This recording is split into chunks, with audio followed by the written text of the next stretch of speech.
The Summer Games Minute, brought to you by Mass Mutual. It is one of the most coveted trophies in the world, but are gold medals really gold? Well, mostly, they're not. The gold medals given out these days are nearly entirely silver and are plated with pure gold to give them that iconic sheen. Silver medals are, of course, made with silver, and bronze medals are a combination of copper and other metals like tin or zinc. And while winning an Olympic medal is priceless, the value of the materials in the medal are not. In recent games, some of the materials used to make the medals have come from recycled cell phones. Mass Mutual celebrates women's sports history and understands the nuances in how women want and need to manage their finances. With quality product solutions and guidance, a Mass Mutual financial professional can help you plan for both short-term and long-term money goals. Learn more and get started at massmutual.com. As you've probably heard by now, we've teamed up with BetMGM this season. We'll be using BetMGM lines to make all of our picks, and we'll have special offers for our listeners each week. If you haven't signed up for BetMGM yet, use bonus code The Athletic, and you'll get a 1-year subscription to The Athletic, plus up to a $1,500 first bet offer on your first wager with BetMGM. Here's how it works. Download the BetMGM app and sign up using bonus code The Athletic. Make your first deposit of at least $10, place your first bet on any game, and claim your voucher for a 1-year subscription to The Athletic. See BetMGM.com for terms. U.S. promotional offers not available in D.C., Mississippi, New York, Nevada, Ontario, or Puerto Rico. Gambling problem? Call 1-800-GAMBLER. Available in the U.S. Call 877-8-HOPE-NY or text HOPE-NY 467-369 in New York. Call 1-800-NEXT-STEP in Arizona. 1-800-327-5050 in Massachusetts. 1-800-BETS-OFF in Iowa. 1-800-270-7117 for confidential help in Michigan. 1-800-981-0023 in Puerto Rico. First bet offer for new customers only in partnership with Kansas Crossing Casino and Hotel.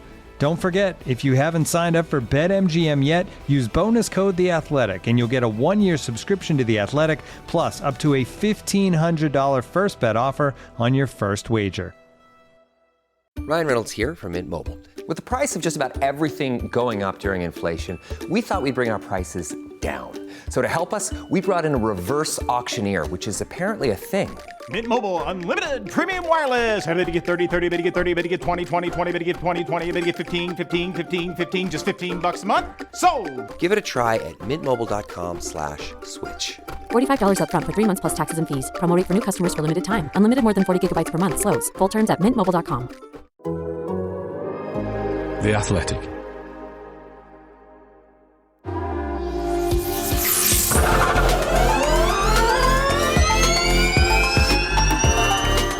Hello and welcome to a very special episode of the Race Formula E podcast. We are delighted to be recording this on site at the first ever Tokyo EPrix. So who better to have as guests to preview their first home race than two of Nissan's top Formula E personnel, Team Principal and Managing Director Tommaso Volpe and Tadashi Nishikawa, Chief Powertrain Development. Of course, it wouldn't be a Formula E podcast without my trusty sidekick Sam Smith. So let's get on with the pod. So Tommaso, great to join us. Here we are at the first ever Tokyo EPrix, a big event for Nissan, no doubt. How excited are you for this? Well, we are absolutely super excited. We were waiting for this moment for years, I would say. And our headquarters is literally 30-40 minutes drive from here. So we really feel home, and we will have all the top management coming to the race. So I feel a little bit like a child who has to perform at the end of the school year in front of his parents. So there is this kind of excitement, like pressure, but good pressure. This event is something that was being talked about before I even started working at Formula E 10, 11 years ago. So how important is it to make a big success of this? Well, I think that being an FIA World Championship, Formula E needed to be in Japan, first of all. Japan is a very important territory for motorsport, and all the big championships try to be here in Japan. And we have the privilege as Formula E to race in Tokyo, so not just in Japan, but in the capital, because we can race in city center. So I think there are all the ingredients to make this event a success and quite unique in the panorama of motorsport. So I think it's important for Formula E that this becomes a success, and the regular appointment every season from now onwards until 2030, I would say. So Nishikawa-san, you are from Tokyo originally. Did you ever think you would see a Formula E race on the streets of your hometown? Yeah, it's very impressive because personally I have been here several times to see something, the exhibition center, etc. Then now the completely tracks. Yeah, it's impressive for me. Yeah. What are the locals making of it? Is there a lot of excitement ahead of this? I think so because initially I was a bit wondering, to be honest, because now the Formula One calendar is changed. The next week, the Suzuka. Then I was so scared. The many audience will go to Suzuka. Then not possible to come here. But actually the ticket has been sold just 1 minute. So it's also surprising. So Tommaso, there's the big news really. Okay, we're looking forward to a race this weekend, but we're really looking forward to Gen 4 and a confirmation that Nissan is going to be a big part of that. How important is this step forward? Well, this was quite an important step for us as well, because when we decided to buy the Formula E team and to get in full control, one of the drivers of this decision was the business plan that we call Ambition 2030, which is our very ambitious plan to convert our portfolio in almost full electrified portfolio by 2030, and to make Formula E a perfect global platform to promote this plan, but also to generate additional R&D that can be utilized for the future products. So it was important to make sure that this decision was supported actually until 2030, and in a way Generation 4 is nicely aligned timing-wise to the Ambition 2030, so in a way completes the plan that we started 2 years ago when we decided to buy the team. Tommaso, does it actually make a difference that you're the first to commit to Gen 4? I mean, it's not a race, there's no official or unofficial race to do it, but it's actually a good platform for other manufacturers to I guess make their decisions and understand what the stability of the championship is going to be in the future. Well, it's not that we wanted to be the first for the sake of it, but what I can say is that, as I said before, because when we bought the team 2 years ago, we did it with a long-term view on this project. I think it was quite natural that the moment it was possible to commit, we were prepared already with our mindset that this would have been something we would have done, because our discussion about this project was done for a long time already, having in mind our Ambition 2030 plan. So I think I'm not surprised that we were the first one committing. And for sure, maybe this helps also the conversation with other manufacturers, maybe, and the fact that the largest car brand currently involved in Formula E has committed the first. I think it might help also other manufacturers to see the sport in a different way. Sam, that's an interesting point, isn't it? What does this mean to the championship, Formula E having Nissan committed already to Gen 4? Well, I think it's significant for lots of reasons. Obviously, you've got to go back to Gen 3, and I think it's it's no secret that Gen 3 was very difficult. There was lots of challenges to overcome, lots of innovations that had to be proven, and I think the reaction to it was pretty positive. It was a difficult time. 18 months ago, there was, a myriad, a whole smorgasbord of challenges that the promoters and the FIA had to overcome. And obviously, the lead time for Gen 4 is pretty quickly after that.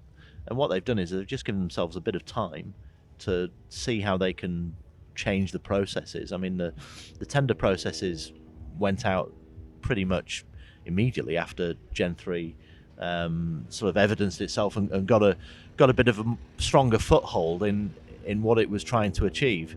So once those challenges and problems were overcome, I think it was really key to get the Gen 4 process off on the right foot. And Tommaso, you're nodding in approval at some of that. I imagine that you were at the forefront of some of those discussions. Yeah, I think that we had plenty of challenges at the beginning of Gen 3, but as a paradox, this in a way helped us to decide with more awareness about Gen 4, and first of all convinced all the stakeholders to anticipate the conversation about Gen 4, to avoid being in the same kind of a rush for the development that we had in Gen 3, especially when you put in place highly innovative packages. Of course, you want to have enough time to make sure that it works. But I think he also tested the ecosystem. And we were in a moment, I would say, as you say, break it or make it. And I think, in a way, the openness of everyone, like FIA, FEO, competitors, manufacturers, in discussing how to solve the issues in Gen 3, in a way increased, despite the crisis moments, increased the trust between different parties. And this, as I said, as a paradox, in a way helped the moment we opened the conversation about Gen 4 and created confidence that there will be anyway the good willing from all parties to make it work. Nishikawa-san, just in terms of the technical aspect of the leap from Gen 3 to Gen 4, very interesting. We're going to have 600 kilowatts of ultimate power. We're going to have different aerodynamic packages for Gen 4 as well. Different tyre supplier, of course, and some people I'm sure that you know quite well from Bridgestone of things you've done in the past. How are you approaching that sort of technical challenge for Gen 4? Because you'll be working on some of the outline architecture of that already, I guess. To be transparent, the regulation-wise, it's unclear at all. So then, basically, we need anticipate what kind of the regulation will be coming. But from Nissan perspective, we would like to push the all-wheel drive usage in Gen 4. Because the Nissan has a strong know-how for the e-Force in the market. And the car name is actually e-Force. Then we really want to push our Nissan technology to the Formula E, linked to the track to road in Gen 4. And that's an interesting point, because there's always been a small alignment between where road car EV technology is developing and where the rules package are here. How important is it that they are aligned? Do you need to be able to show that what you're doing here is relevant to what you're doing in the road car division? Yeah. Actually, that's a big challenge. How to adapt the racing technology to the road car, let's say. But I think from an engineering point of view, the biggest benefit is we can know what is ideal technology performance, let's say, especially the efficiency and the power density. So through the Formula E project, we now acknowledge that this is the ideal performance. Of course, the restriction is completely different to the passenger vehicle, so especially cost and NVH. But at least if we don't have such a restriction, we can achieve such a high performance level. So this is a big, the very important data for Nissan, because now we can break down how to adapt to the road car with assuming the necessary limitation for the passenger vehicle. How much of Gen 3 Evo will help to inform what goes into Gen 4? I think, we don't have full visibility. We have visibility on the key technical specs of Gen 4, but of course a lot will depend on the race format, and it's not just about purely speaking the technical specs. So, but definitely one thing that in Gen 3.5 will start being investigated is the all-wheel drive of the car. So this is probably the only thing that will help also in terms of experience for 2 years, in the last 2 years of Generation 3 towards Gen 4. But then the rest is going to be all different, more power and et cetera, et cetera. Also, the all-wheel drive usage in Gen 3.5 will be limited anyway. So, but I would say probably is the key thing that we can start experiencing in Gen 3 that can give some input for Gen 4. There's already been a test with some element of the front powertrain kit been used, and the different spec of hand-cooked tyres. I think it was November last year in Mallorca, wasn't it? And I spoke briefly to Oliver, who really enjoyed the experience and had a notable difference between the grip levels and the power and the push and the traction out of the corners. Maybe Tadashi, if you could just explain what not your predictions, but in terms of the pace that we should see next season for Gen 3 Evo or 3.5 or whatever we're calling it this week, but you know what I'm talking about. Do you think there will be a significant lap time advantage immediately, or will it be incremental over the season once everybody has got used to the front powertrain and the active nature of the front of the car and the tyres, of course? Yeah, I think so. So even the FPK power will be very limited. The maximum is more or less 50 kilowatt. But even though the significantly lap time could be improved, more as 1 second, let's say, per lap. Then for me, personally, I expect to change the situation for the attack mode for this, because now the attack mode is very difficult to identify what's the benefit of this attack mode. But the Gen 3.5, so maybe the attack mode situation should be changed significantly. Tommaso, you mentioned about how for the additional performance of Gen 4, it might impact on the race format. I know it's not been decided or probably not even clear, but if ideally, how would you like the race format to evolve to make the best out of the additional performance the cars will have? I think one interesting thing that we are discussing already at manufacturer, FIA and FIO levels is that Gen 4, more than the specific format, which is difficult to define now, the philosophy should be that we need to have a more flexible duty cycle, meaning that we want to have some races where efficiency might be relatively less important and we can push cars more for pure performance, and still it's very important to have other races where the energy management and the efficiency is crucial for performance. We want to have cars and formats which allow to have a larger flexibility.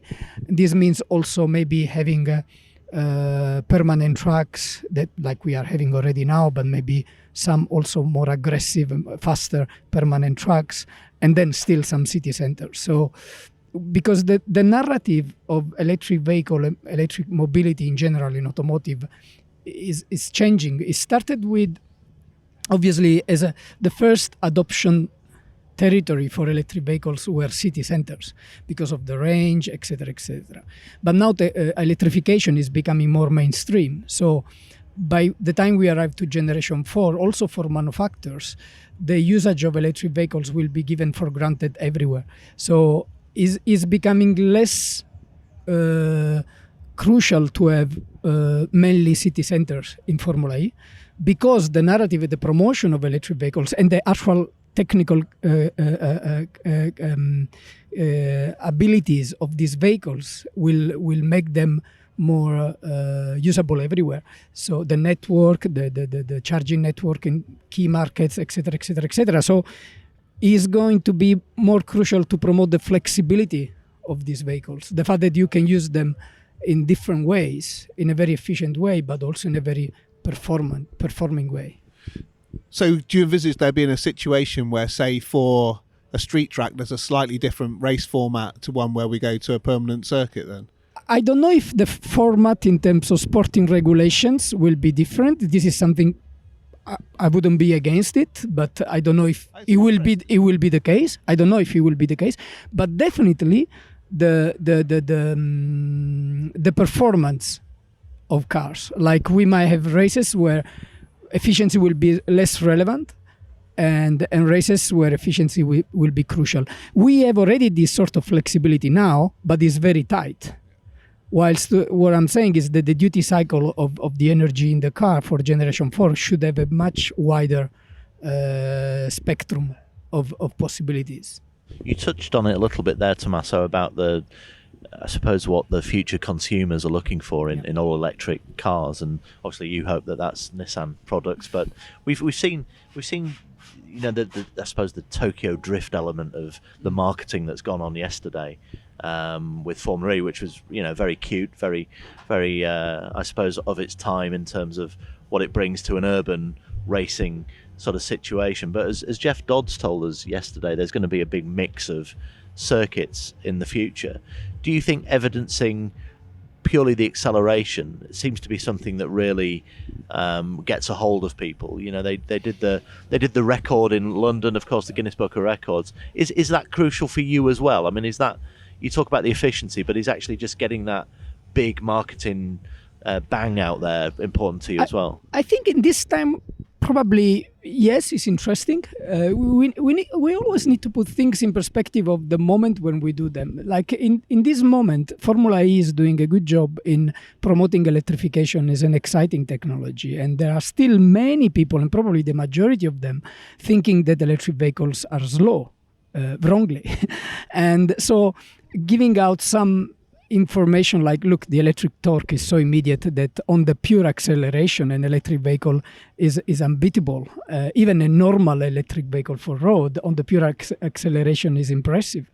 So I think promoting this with some stunts, like you just mentioned, the record on the acceleration, can be useful in this moment. Probably by the time we arrive to Generation 4, this won't be necessary. And we will talk about more performance overall in a more holistic way, which could be the lap time, which at the moment is not really where we want to focus.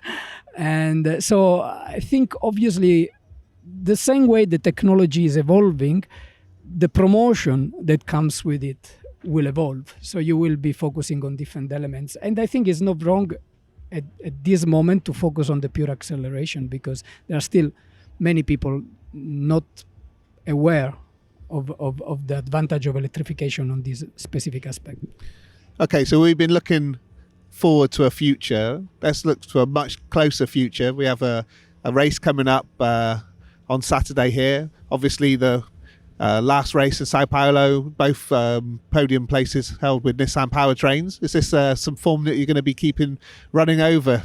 Well, on one end, it's good to come to Tokyo with 2 podiums in a row, and as you said, in the last race, two Nissan cars on the podium. On the other end is the worst that could happen to manage expectations for our domestic race. So, of course, we would love to have 3 Nissan cars on the podium this weekend, possibly with an inverted order this time, in terms of competitors. And but of course, each race is different, and everybody wants to win a race. But I think that Tokyo, there is even more will from everyone to be at the top. It's the first race in Japan. I think everybody really, really, really wants to be on the podium. And so I think it's going to be tough. But of course, we will do our best to make sure that we succeed.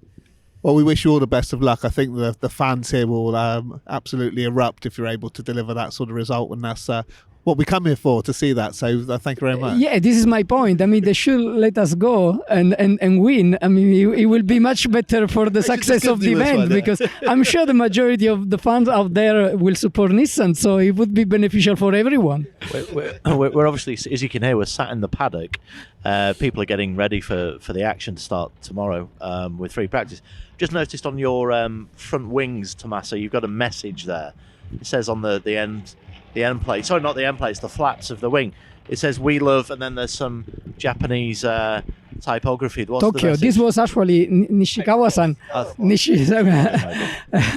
He told us that this means "We love Tokyo," but I don't know if it's "We love Nishikawa." It's correct, Tokyo, for sure. Well, thank you so much for joining us. Very best of luck for that. And this is a race which I think we all hope it really establishes its place in the calendar. So good luck for the weekend.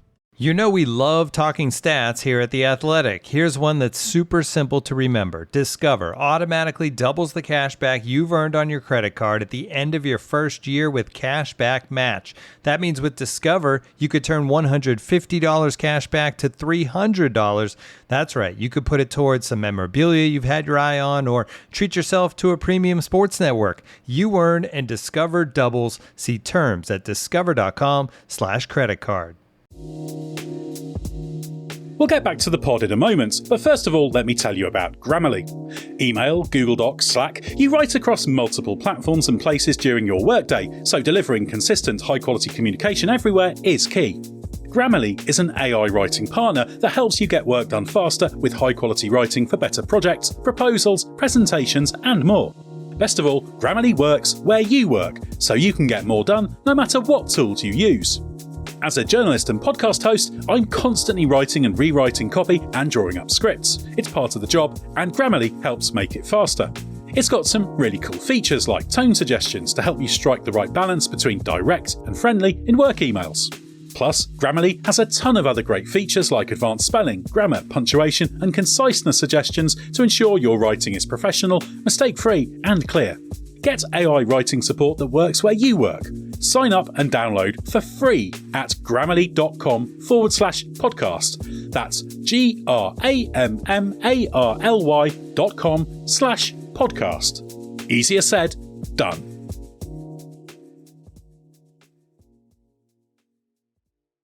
Ryan Reynolds here from Mint Mobile. With the price of just about everything going up during inflation, we thought we'd bring our prices down. So to help us, we brought in a reverse auctioneer, which is apparently a thing. Mint Mobile Unlimited Premium Wireless. How to get 30, 30, bit to get 30, bit to get 20, 20, 20, bit to get 20, 20, bit to get 15, 15, 15, 15, just $15 a month? Sold! Give it a try at mintmobile.com/switch. $45 up front for 3 months plus taxes and fees. Promo rate for new customers for limited time. Unlimited more than 40 gigabytes per month. Slows full terms at mintmobile.com. So we've managed to drag one of the drivers out of the garage to come and join us. So, Ollie Rowland, great to see you. Amazing to be in Japan and with a Nissan badge on you there. A little bit of extra pressure, but what have you made of the track? It seems quite interesting, quite tight from what I've seen.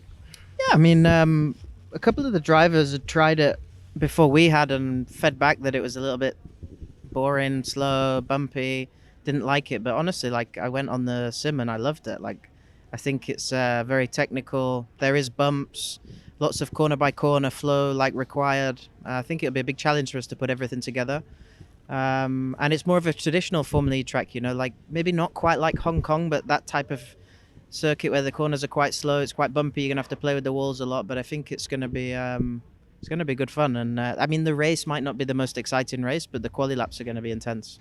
Bit of a last minute change with the addition of another chicane. Do you get the reasoning behind that? Yes. I never drove the other corner, but I understand, but I think we're very safe these days. We can afford to be a bit more brave, let's say. Yeah, you're all big boys. Exactly. Ollie, they've got 32 kilowatt hours to use usable energy this weekend, this Saturday. I mean, that's sort of Excel level of what you guys have got. Is it expected that it'll be generally a flat out race, but maybe not so much as London was last year?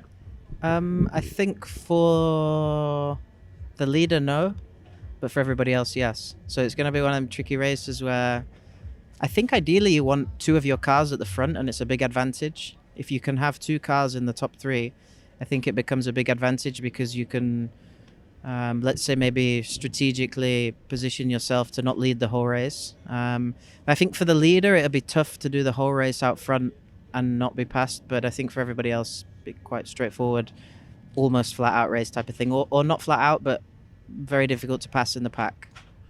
You've not seen the track sort of physically yet. You do that tomorrow on the track walk. When you go around there, what will you be looking for? I mean, obviously the attack mode area is where you go offline. That's going to be crucial. Do you see any, from what you've seen in the sim, any sort of advantages or little secrets you can get from that? Is it going to be quite straightforward there? The attack mode's very straightforward. You lose very little time, so again, it's about not losing positions going there. To be honest, I expect the race to be quite not as exciting as Sao Paulo, let's say, in terms of overtaking. Maybe I'll be wrong, but I think the quali and even the margin for error in the race in terms of like clipping a wall or crashing on your own can be quite high because it's like very technical and you'll be close to the walls in a lot of places. So I think margin for error and qualifying on the limit will be key. Yeah, on that note, you say it's like old school track. Does that mean you think you might be able to force someone into an error if you can really get behind them, keep the pressure on, you get them to clip a wall, tag Possibly, a tyre? Yeah, a bit of jet lag, bit of fatigue. Who knows? I mean, I think, it's going to be a busy race. And to be honest, when you're doing 20 corners, however many laps we're doing, in these types of corners, there's always a chance that you can make a small mistake. So for sure that'll be one of the things you'll be pushing for, to try and force someone into that. And strategy for the last corner of the race, Ollie, this time? Going to do 3 this time? No, I'll be leading out of it. I mean, talk us through that. I spoke to you briefly afterwards. You know, what a move. I mean, I think I described it as straight out the karting manual there. I mean, you sort of took an extra acute apex in that last corner. Is that it looked like sort of instinct, that you could see what was going on ahead? Is that what it was, pure instinct? Yeah, I mean, people said, but if it was, I didn't even think about it. I just naturally read what was happening in front and did what I thought was right. I think I was a bit lucky because our car was pretty good over the curb in the last corner. We weren't having too much bottoming, and every lap I could take a lot of curb, so I kind of knew I was doing that line, not like obviously as tight as the exit, but I was able to take a lot of curb, which really helped me get the inside of both of them. But yeah, it kind of all played out, and you just know what's going to happen with them two into that last corner. And there was a couple of times in the race, I think Dennis passed Mortara in the last corner in a similar sort of way, and I managed to get him off the corner as well. And I kind of knew that by forcing him even tighter, it was going to be easy to pick them both off the corner. I think we're all hoping to see something similar for that this weekend, because the support Nissan's going to have here is going to be extreme. So if you could do that again, they are literally going to be carrying you around the city, aren't they? Yeah. I mean, that's the dream, you know. I mean, already I think to pick up 2 podiums in the first 4 races was probably more than we expected. I think momentum's really on our side, but yeah, I mean, it's a type of race that I think swings in our direction in terms of we got a fast qualifying car. The efficiency is not super intense here. So yeah, you can dream about being on the top step, which is something I haven't done too much of over the last 2.5 years, let's say. Well, let's hope that dream becomes reality, and we'll talking about you in the post-race show on Sunday. Fingers crossed. Cheers. Thanks for coming on. So great to hear from Ollie there. Anything else going on, Sam? It's reasonably quiet, actually. I think full focus will be on Tokyo tomorrow. So the one thing which I did pick up in the paddock is a few of the spots for the test drives in 2 actually. There's the free practice session, extra free practice session in Misano next month, and then the traditional rookie test in Berlin on the Monday after that double header.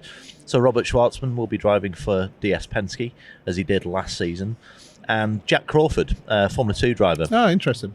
American F2 driver, is going to be at Andretti with Zane Maloney. So a few berths there, a few more to follow. I think a lot of the seats will be taken by F2 and F3 drivers because of the clashing sports car calendar around the globe. So expect some young bucks from F2 and F3. Have we got any confirmation on who's going to be filling those seats, especially the Envision ones yet? No, we haven't. Envision haven't decided yet who's going to take that. I mean, the hot favourite is probably Joel Eriksson and either or Tom Dillman. That would make a lot of sense. Super sub Tom Dillman. Yeah, of course, because they work for Jaguar, they're test and development drivers, and it just makes a whole lot of sense. I mean, they could take a gamble. They could look at Felipe Drugovich, although I don't know if he's just recently signed an ELMS deal to do European Le Mans Series, so I'm not sure if they've got the irony around. But yeah, who'd have thought of a sports car clash with Formula E? But yeah, I think it's likely that at least one of Dillman or Ericsson will end up in those cars. So we've had a chance to have a little look around. It's an interesting place, isn't it? It's sort of half Red Hook, half XL, all with a little bit of pink cherry blossom, a bit of Tokyo specialness added in. I'm just adjusting my spectacles, having seen the Porsche, which has just flared up some blind spots in my retina. I mean, yeah, everybody's got a bit funky this weekend. There's extra cherry blossom on the Nissans, of course, and Porsche have gone with this garish. Yeah, I've never seen cherry blossom that colour, but whatever it is, it's going to catch the attention of the cameraman and the fans there. It reminds me a lot of Red Hook. It's got that feeling, slightly industrial, a big vista of Tokyo and the estuary. And I think the cameras are going to have to be a bit creative to get a full panorama. There's quite a lot of grey. Yeah, Tokyo Tower will probably feature in some of the pieces that you see from the helicopter. But yeah, I think the anticipation's building here. As we speak, it's Thursday. I think, traditional media day tomorrow, lots more media around. There are some fans already, including Andre Lotter, a super fan who I spotted. It's brilliant. I love it. It's her home race, but I've genuinely seen her in Santiago, London, Paris, Portland. She travels anywhere that Andre is. So, but she didn't have to travel far today.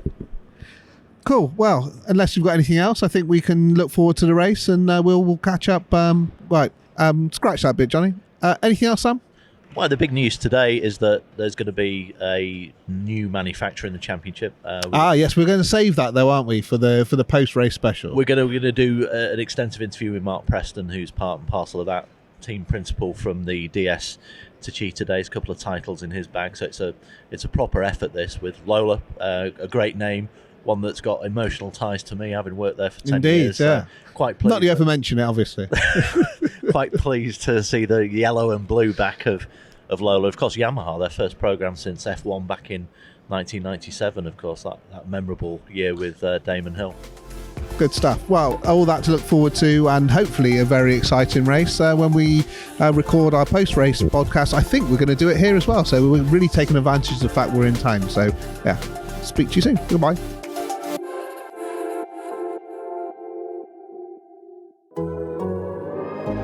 The Athletic.